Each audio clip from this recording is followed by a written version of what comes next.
اس کے بعد مختلف بین الاقوامی کمپنیوں نے دلچسپی ظاہر کی اور سرمایہ کاری کی تجاویز بھی سامنے آنے لگی۔ سرکاری اندازوں کے مطابق رجوع کے علاقے میں تقریباً 28 مربع کلومیٹر پر معدنی ذخائر موجود ہیں اور اس سے ملحقہ علاقوں میں بھی اسی نوعیت کی معدنی ساخت پائی جاتی ہے۔ اگر مزید سروے کیے جائیں تو ممکن ہے کہ معدنیات کا رقبہ اس سے کہیں زیادہ نکل آئے۔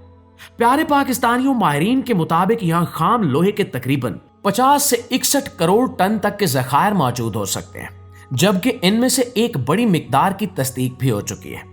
اگرچہ اس خام لوہے کا معیار آسٹریلیا یا برازیل کے اعلیٰ درجے کے ذخائر جیسا نہیں ہے، لیکن جدید ٹیکنالوجی کے ذریعے اسے بہتر بنا کر سٹیل بنانے کے قابل بنایا جا سکتا ہے۔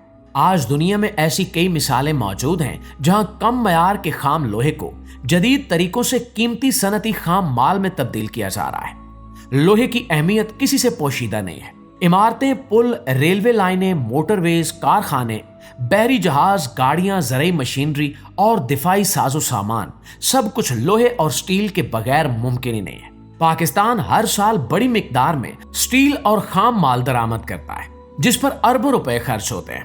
اگر چنیوٹ سے لوہا نکال کر ملک میں جدید سٹیل انڈسٹری قائم کی جائے تو درآمدات میں نمایاں کمی لائی جا سکتی ہے۔ چنیوٹ میں صرف لوہا ہی نہیں بلکہ تانبے کے ذخائر بھی موجود ہیں۔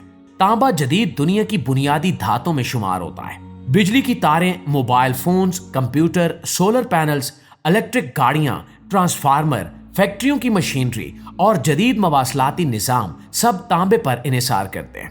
دنیا میں الیکٹرک گاڑیوں کی تعداد بڑھنے کے ساتھ تانبے کی طلب بھی تیزی سے بڑھ رہی ہے، اس لیے مستقبل میں اس دھات کی قیمت اور اہمیت مزید بڑھ سکتی ہے۔ اسی طرح سونے کی موجودگی نے اس منصوبے کی اہمیت میں مزید اضافہ کر دیا ہے۔ سونا صرف زیورات تک محدود نہیں ہے بلکہ بین الاقوامی مالیاتی نظام میں بھی اس کی بڑی اہمیت ہے۔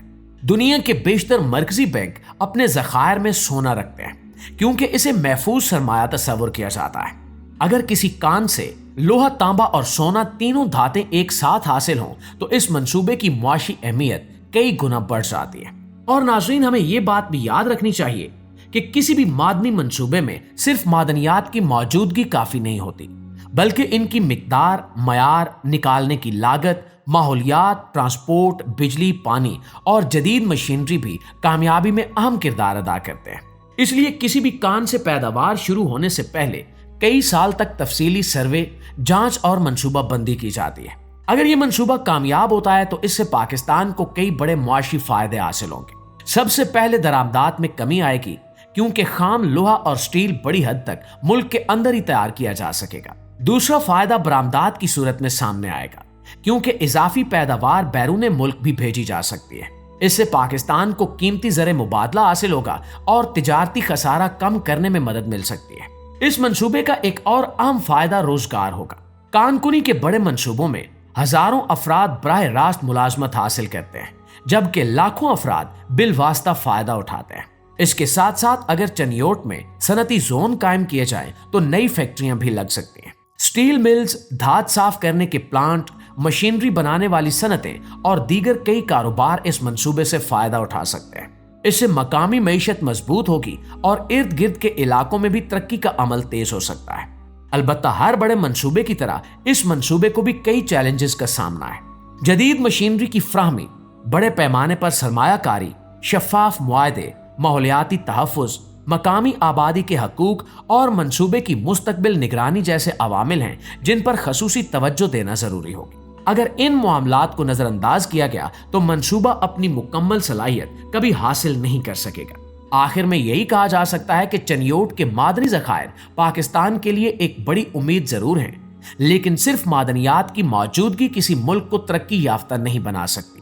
اصل کامیابی اس وقت ملتی ہے جب وسائل کو دیانت داری، منصوبہ بندی، جدید ٹیکنالوجی اور قومی مفاد کو سامنے رکھ کر استعمال کیا جائے۔ اگر ایسا کیا گیا تو یہ منصوبہ پاکستان کی صنعت، معیشت، روزگار اور برآمدات کے لیے ایک نئے دور کا آغاز ثابت ہو سکتا ہے۔ لیکن اگر ماضی کی طرح تاخیر، ناقص منصوبہ بندی اور غیر سنجیدگی کا سلسلہ جاری رہا تو یہ خزانہ بھی زمین کے نیچے ہی دفن رہ جائے گا۔ اب دیکھنا یہ ہے کہ آنے والے برسوں میں پاکستان اس تاریخی موقع سے کس حد تک فائدہ اٹھا پاتا ہے۔ اور اب سوال آپ سے ہے، آپ کے خیال میں کیا چنیوٹ کے یہ معدنی ذخائر واقعی پاکستان کی معیشت بدل سکتے ہیں؟